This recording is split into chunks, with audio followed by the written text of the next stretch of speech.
Assalamualaikum warahmatullahi wabarakatuh.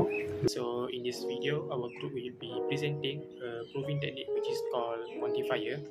We all from JCS 143 and our lecture's name for this subject is Dr. Syamsuddin Ahmad.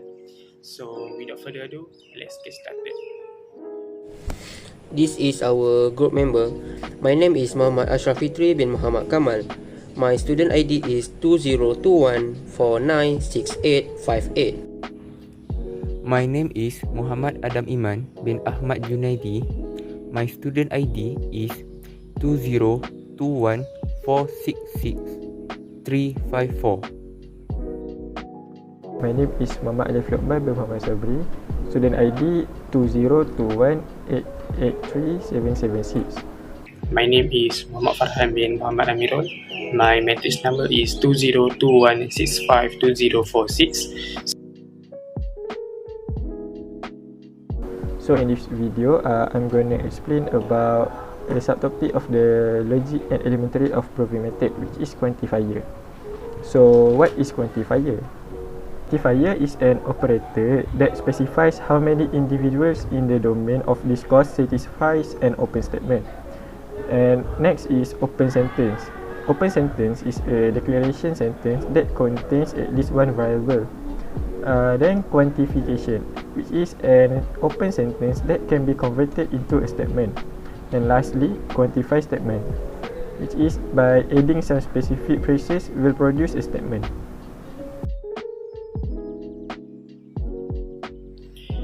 Next, there are two types of quantifier, which is the first one called universal quantifier and the second one is existential quantifier. Under these two types of quantifier, we also will be learning one quantifier with one variable, two variable, and negative statement as well. The universal quantification of Ps is the statement Ps for all values of s in the domain. Statements that use the universal quantifiers can be expressed such as for all s, for any s, for each s, for every s. And the highlighted one actually is the statement form for universal quantifiers. The universal statement is true if P of s is true for every s in the domain. Oppositely, the statement is false if P of s is false at least one s in the domain.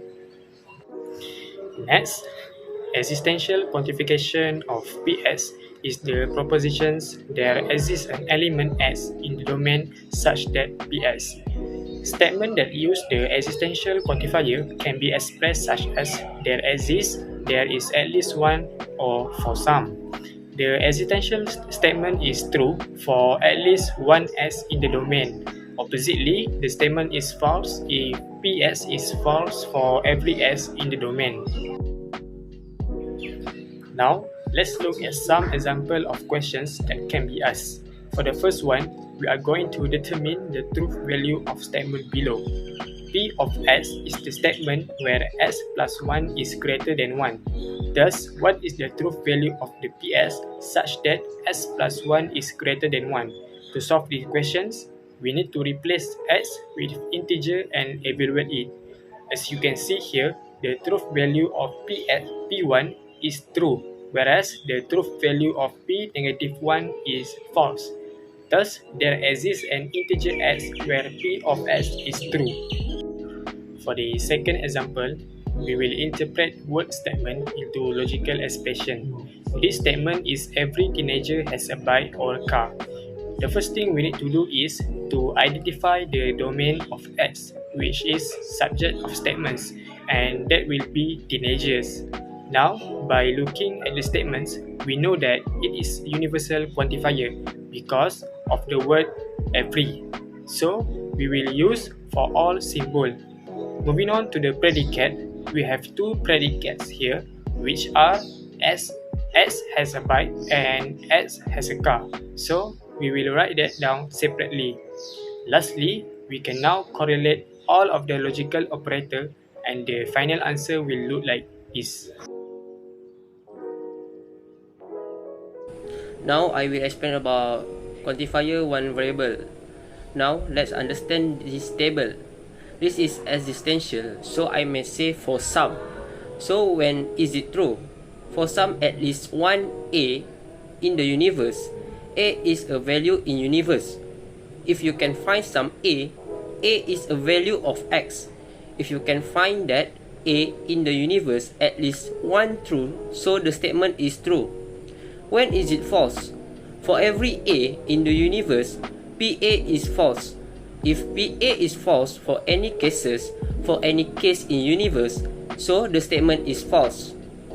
So the next one, this one is for all, for every X PX. So when is it true? So this statement is true when every replacement A from the universe PA is true, for all cases true. Therefore, the statement and the quantifier statement is true. When is it false? There is at least one replacement A from the universe PA is false. If you can find one case that false, so the statement for all X PX is false. Okay, this is a question about quantifier one variable. For example, for every natural number X, 4x plus 1 is greater than 0. So at the top is the symbolic form for the statement. Next, how do we solve it? We just take the equation given here and place the x with any natural number such as 0, then we solve it. And if the answer is greater than 0, so is it true? Then we need to put example x equal to 0. Next is example for existential quantifier. So the statement is there exists a natural number x such that x squared plus x plus 37 is a prime number, and on the top it is the symbolic form. So how we solve this? We need to let x equal to 2, then replace the x in the equation given with 2. So it will be 2 squared plus 2 plus 37 equals to 43. Then we need to make sure if the 43 is the prime number or not. So as you can see here, 43 is a prime number. So is it true? And we need to put example x equal to 2. Now, I will explain about quantifier two variable. For the truth table, for the first statement, for all x, for all y, pxy will be true if each pair is true, and if one pair is false, then the statement will be false. The second statement is for all x, there exists y, pxy.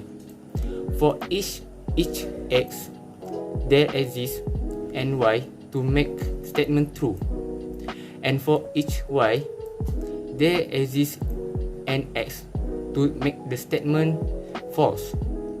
The third statement is there exists x for all y, pxy.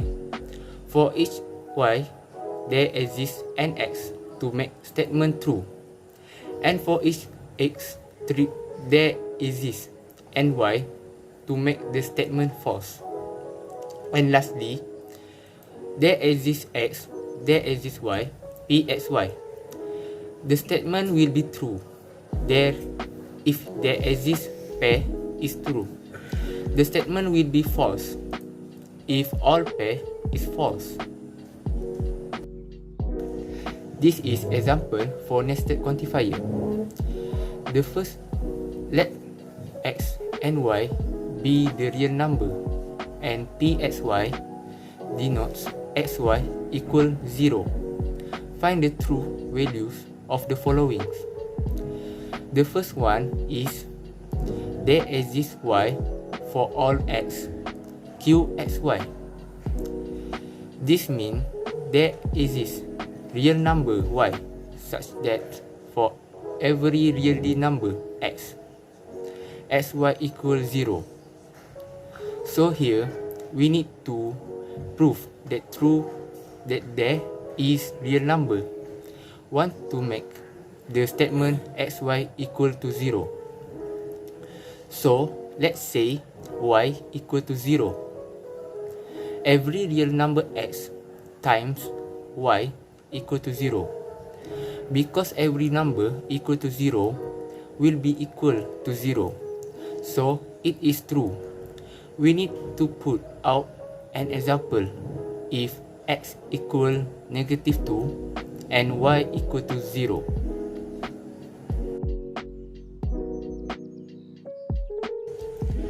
Here is a second example. Determine whether the statement is true or false. For all x, for all y belongs integer, such that x squared less than y squared implies x cubed less than y cubed. Since all of x and y are elements of integers, where integer can be any negative and positive numbers, so we may take negative value to test because it will be easier for us figure out whether the statement is true or false. First, x squared less than y squared. We substitute with the value. So, -2 square less than -3 square. The answer is 4 less than 9. So, it is true. Next, for x cubed less than y cubed. -2 cubed less than -3 cubed. The answer is -x less than -27. So it is false. Therefore, the statement is false. Counter example when x equal -2, y equal -3.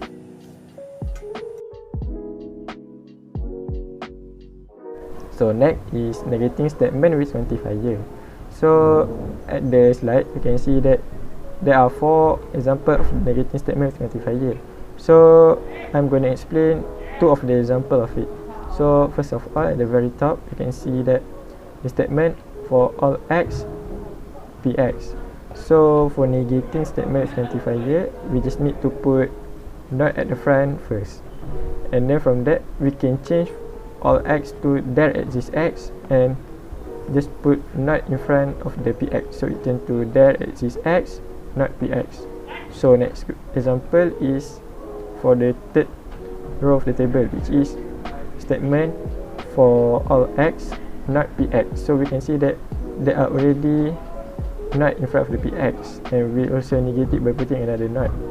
So from all x not px, we can turn it into there exists x not px. So there are not, we can use De Morgan law to turn it into there is x px.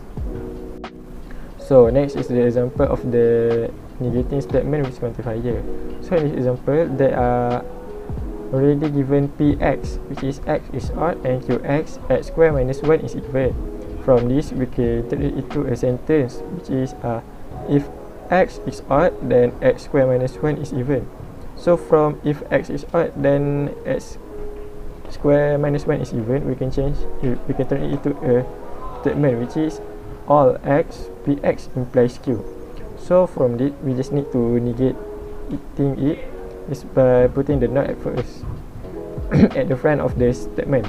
So from this we can turn the all for all x to there exists x, and just put the not at the very front of the px implies qx, because we need to open the px implies q into something simpler, which is px implies qx turn into not px or qx. So with this we can just put the not at the statement px and qx, which is equal to there exists x not px, and then for OR we turn it into N, then not QX. So for the not PX, we can use the De Morgan's law, which is it turn to there is X, PX, and not QX. So from this we can see that there exists an integer x such that x is odd and x squared minus 1 is even. In conclusion, logic and proving are important in improving the quality of life. They are proofs that can introduce new techniques to solve other problems in mathematics or offer understanding for something different from the original context. We will be able to broaden the range of things we know and understand. Therefore, logic and reasoning are important to remember and be applied for the best or most desired results. Thank you for watching this video. I hope you all gain knowledge from this video and be able to use it in your future studies.